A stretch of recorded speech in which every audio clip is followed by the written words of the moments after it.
I'll be reading an article written by Howard Zinn on April 2nd, 2008, entitled Empire or Humanity: What the Classroom Didn't Teach Me About American Empire. With an occupying army waging war in Iraq and Afghanistan, with military bases and corporate bullying in every part of the world, there is hardly a question anymore of the existence of American empire. Indeed, the once fervent denials have turned into a boastful, unashamed embrace of the idea. However, the very idea that the United States was an empire didn't occur to me until after I finished my work as a bombardier with the 8th Air Force in the Second World War and came home. Even as I began to have second thoughts about the purity of the good war, even after being horrified by Hiroshima and Nagasaki, even after rethinking my own bombing of towns in Europe, I still did not put all that together in the context of an American empire. I was conscious, like everyone, of the British Empire and the other imperial powers of Europe, but the United States was not seen in the same way. When after the war I went to college under the GI Bill and took courses in U.S. history, I usually found a chapter in the history text called The Age of Imperialism. It invariably referred to the Spanish-American War of 1898 and the conquest of the Philippines that followed. It seemed that American imperialism lasted only a few years. There was no overarching view of the U.S. expansion that might lead to the idea of a more far-ranging empire or period of imperialism. I recall the classroom map labeled Western Expansion, which presented the march across the continent as a natural, almost biological phenomenon. That huge acquisition of land called the Louisiana Purchase hinted at nothing but vacant land acquired. There was no sense that this territory had been occupied by hundreds of Indian tribes, which would have had to have been annihilated or forced from their homes, what we now call ethnic cleansing, so that whites could settle the land, and later railroads could crisscross it, presaging civilization and its brutal discontents. Neither the discussions of Jacksonian democracy in history courses, nor the popular book by Arthur Schlesinger, Jr., The Age of Jackson, told me about the Trail of Tears, the deadly forced march of the 5 civilized tribes westward from Georgia and Alabama across the Mississippi, leaving 4,000 dead in their wake. No treatment of the Civil War mentioned the Sand Creek massacre of hundreds of Indian villagers in Colorado, just as emancipation was proclaimed for black people by Lincoln's administration. The classroom map also had a section to the south and west labeled Mexican Cession. This was a handy euphemism for the aggressive war against Mexico in 1846, in which the United States seized half of that country's land, giving us California and the Great Southwest. The term manifest destiny used at that time soon, of course, became more universal. On the eve of the Spanish-American War in 1898, the Washington Post saw beyond Cuba. We are face to face with a strange destiny. The taste of empire is in the mouth of the people, even as the taste of blood in the jungle. The violent march across the continent, and even the invasion of Cuba, appeared to be within a natural sphere of U.S. interest. After all, hadn't Monroe Doctrine of 1823 declared the Western Hemisphere to be under our protection?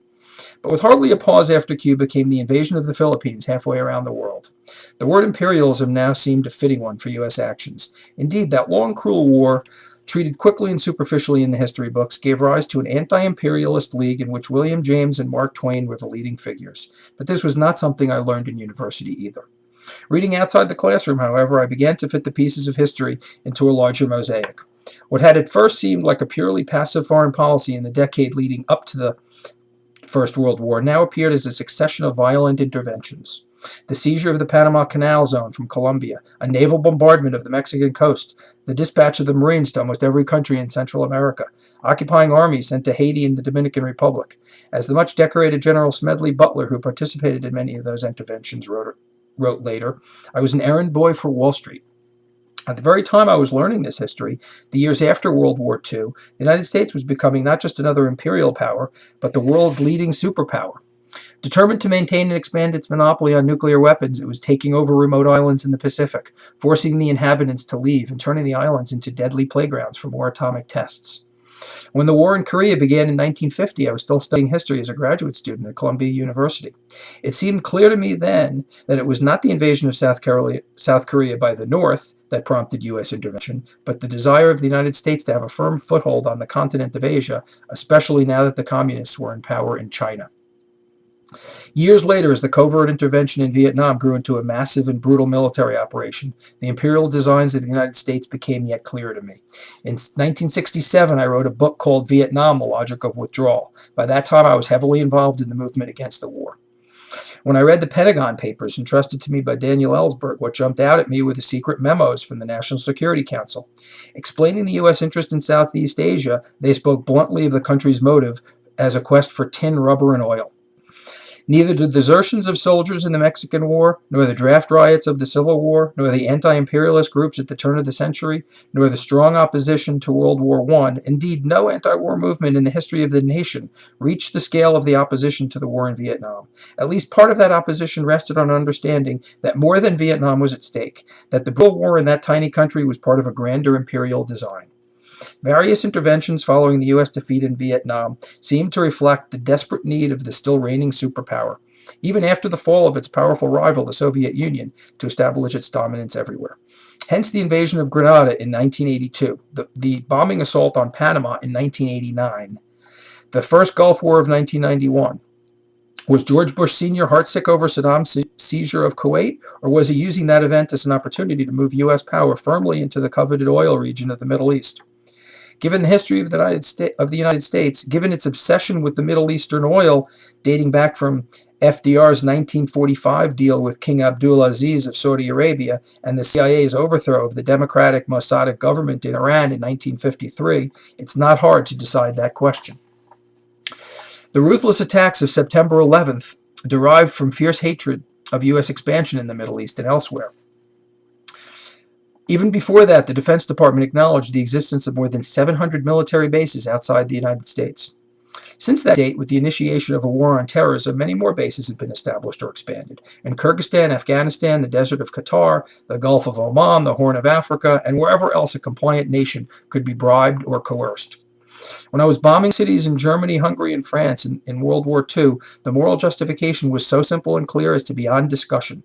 We were saving the world from the evil of fascism. I was therefore startled to hear from a gunner on another crew. What we had in common was that we both read books, that he considered this an imperialist war. Both sides, he said, were motivated by ambitions of control and conquest. We argued without resolving the issue. Ironically, tragically, not long after our discussion, this fellow was shot down and killed on a mission. In wars, there's always a difference between the motives of the soldiers and the motives of the political leaders who send them into battle. My motive, like so many others, was innocent of imperial ambition. It was to help defeat fascism and create a more decent world free of aggression, militarism, and racism. The motive of the U.S. establishment, understood by the aerial gunner I knew, was of a different nature. It was described early in 1941 by Henry Luce, the multimillionaire owner of Time, Life, and Fortune magazines, as the coming of the American century. The time had arrived, he said, for the United States to exert upon the world the full impact of our influence, for such purposes as we see fit, and by such means as we see fit. The American empire has always been a bipartisan project. Democrats and Republicans have taken turns extending it, extolling it, justifying it. President Woodrow Wilson told graduates of the Naval Academy in 1914 that he bombarded Mexico. The year he bombarded Mexico, that the U.S. used her Navy and her Army as the instruments of civilization, not the instruments of aggression. And Bill Clinton in 1992 told West Point graduates, "The values you learned here will be able to be spread throughout the country and throughout the world. For the people of the United States, and indeed for people all over the world, those claims sooner or later are revealed to be false. The rhetoric, often persuasive on first hearing, soon becomes overwhelmed by horrors that can no longer be concealed. The bloody corpses of Iraq, the torn limbs of American GIs, the millions of families driven from their homes in the Middle East and in the Mississippi Delta. Have not the justifications for empire embedded in our culture, assaulting our good sense, that war is necessary for security, that expansion is fundamental to civilization, begun to lose their hold on our minds? Have we reached a point in history where we are ready to embrace a new way of living in the world, expanding not our military power, but our humanity?" This article is moving to me because throughout my life I've always been skeptical of our interventionist foreign policy. And this puts our nation's entire history of interventions in perspective. I'd incorporate this article into a lesson and promote critical thinking on it by asking, does our capitalist system and the increasing concentrations of power of large multinational corporations affect our foreign policy to the extent that humanitarian goals are negatively sacrificed? Thank you.